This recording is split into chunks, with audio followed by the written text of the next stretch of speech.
Janasena party వచ్చినా,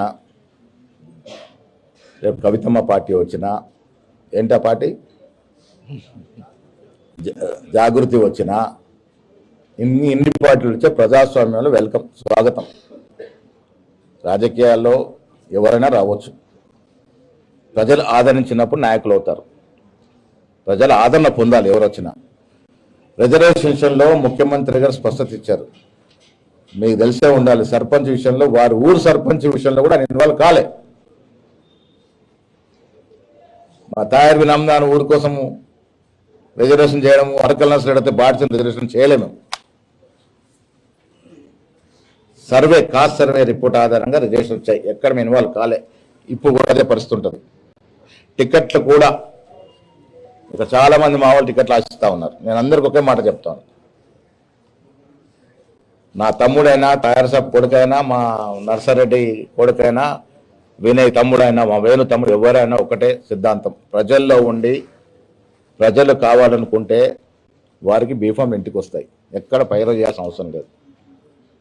నగరంలో కాంగ్రెస్ జెండా ఎగరవేస్తాం. మేయర్ సీటు కైవసం చేసుకుంటాం.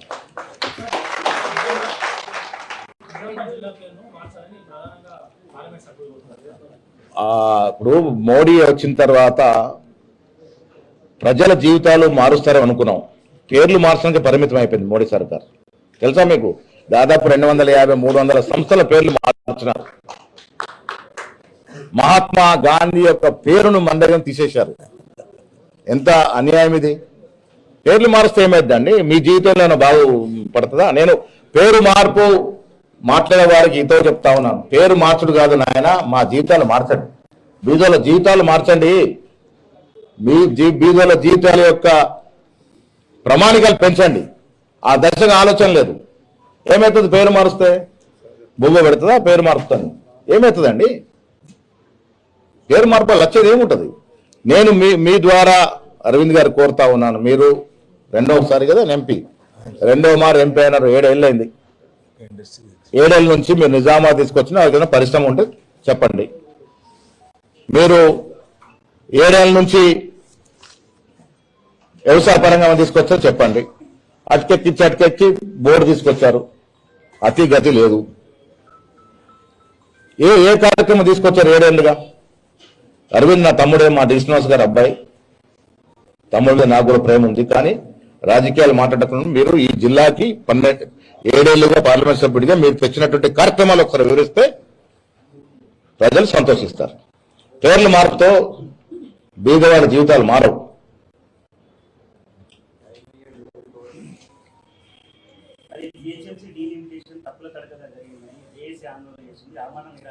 ఒక్కటండి, దీంట్లో ఎక్కడ తప్పులు తడుగుతాం. మేమైనా ఇన్వాల్వ్ అయ్యి నా తమ్ముడి కోసం వాడు నేను డీలిమిటేషన్ పెట్టుకొని నేను అనుభవం మార్చుకుంటే ఒక అర్థం. ఈసారి డీలిమిటేషన్ కాలేదు, పోయినసారి అయినా డీలిమిటేషన్. ఎప్పుడది? బీఆర్ఎస్ హయాంలో అయింది. మేము దాని జోడికే పోవట్లేదు. ఇప్పుడు ఉన్న ఫలంగానే ఆ రిజర్వేషన్ ఏమైనా రొటేషన్ ప్రకారం మారుతాయో లేదో అది కూడా చూడాలి. దాంట్లో కూడా మేము ఎక్కడ ఇన్వాల్వ్ కావట్లే. ప్రభుత్వ పరంగానే పార్టీ పరంగానే ఎక్కడ కూడా మేము దీంట్లో డిబేట్ చేయట్లే. ఉన్న పరంగా ఎలక్షన్లు వస్తాయి, యథావిధిగా జరగాలి. తప్పులు ఏమైనా జరిగి ఓట్లు ఏమైనా, నాకు చాలా మంది ఓటు మిస్ అయితే మీరు ఇమ్మీడియట్ గా అప్లై చేసుకోవచ్చు. ఆ సదుపాయం ఉంది. నేను మీ ద్వారా నగర ప్రజలకు విజ్ఞప్తి చేస్తా ఉన్నాను. ఓటు చూసుకోండి. ఆన్లైన్లో కూడా చూసుకోవచ్చు కదా. ఆన్లైన్లో మీ ఓటు చెక్ చేసుకోండి. నాకు కూడా చెక్ చేసుకోరు, ఉన్నదా గ్రాప్ చేశారు. నేను కూడా చెక్ చేసుకుంటాను. ఓటు చెక్ చేసుకోండి. డివిజన్ మారిందంట నాది కూడా. చూసుకోవాలి. ఒకసారి చూసుకొని ఓటేసే నాడు ఇబ్బందులు లేకుండా. నేను ఇంకో మాట కూడా చెప్తా, ఓటు వేయండి. ఓటు వాల్యూ తెలవాలి జనానికి. ఓటు ఎంత ప్రామాణికమైందో తెలవాలి. చదువుకున్న వారు, మేధావులు ఓటు వేయకుంటే క్వాలిటీ లీడర్షిప్ ఎలక్ట్ కాదు. అది గుర్తుపెట్టుకోవాలి. చదువుకున్న వారు, సమాజం మీద అవగాహన వారు, ప్రతి వారు ఓటు వేయాలి. అప్పుడు ఏమవుతుంది? ఓటు వేస్తే మంచివాడు ఎలక్ట్ అవుతాడు. మనం ఇంట్లో కూర్చొని క్రికెట్ మ్యాచ్, ఇంకో మ్యాచ్ చూసుకుంటే అన్క్వాలిఫైడ్ పిల్లలు ఎలక్ట్ అయ్యే అవకాశం ఉంటుంది. ఆ పరిస్థితి రాకుండా నగర ప్రజలకు అందరి విజ్ఞప్తి, పరిపూర్ణంగా ప్రతివాడు ఓటు హక్కు వినియోగించుకోవాలి. ఆ దశగా మీ ద్వారా వారికి విజ్ఞప్తి చేస్తా ఉన్నాను.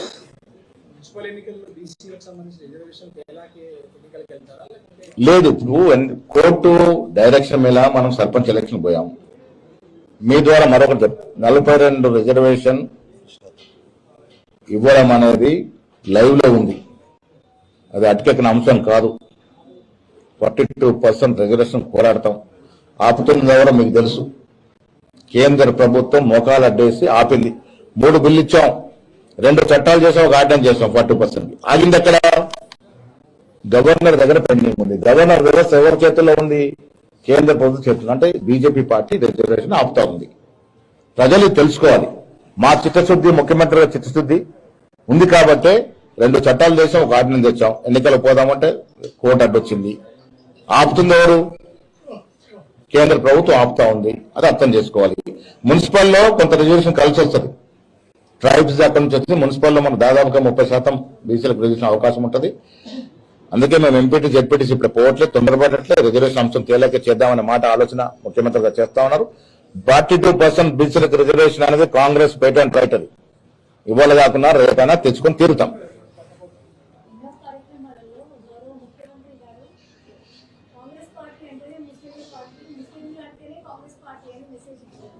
ఎవరు చెప్తారమ్మా? ఇప్పుడు ముస్లింలు ఈ దేశంలో భాగమా కాదా? స్వాతంత్ర పునాదుల్లో మనం పొందుపరుచుకున్న అంశం ఏంటి? లౌకికవాదం, secularism. India is secular state. అన్ని వర్గాల వారికి అవకాశాలు ఉంటాయి. రాజకీయ అవకాశాల కోసం మనము కులాల్ని, మతాల్ని పేరు చేసుకు ఎక్కడ ముఖ్యమంత్రి గారు ముస్లింలు కాంగ్రెస్, కాంగ్రెస్ ముస్లిం అనలే. నేనున్నా నా సభలో. వారు ఏం చెప్పారు? వారు ఏం చెప్పారు? ముస్లింలకు ఎంత హిందువులకు అండగా ఉంటారో అంతే మీకు కూడా అండగా ఉంటుందని మాట చెప్పారు. అంతే అండగా క్రిస్టియన్లతో కూడా ఉంటాం, అంతే అండగా సిక్కులతో కూడా ఉంటాం. ఈ దేశంలో అందరూ సమభాగాలే కదా. దాన్ని వేరే కోణాల నుంచి అన్న కూడా లబ్ధి పొందే ప్రయత్నం చేసినట్టు కొందరు. అది తప్పు. కాంగ్రెస్ పార్టీ అందరినీ సమానంగా చూసే పార్టీ. మాకు సెక్యులర్ పార్టీ, అందరినీ సమానంగా చూసుకుంటాం.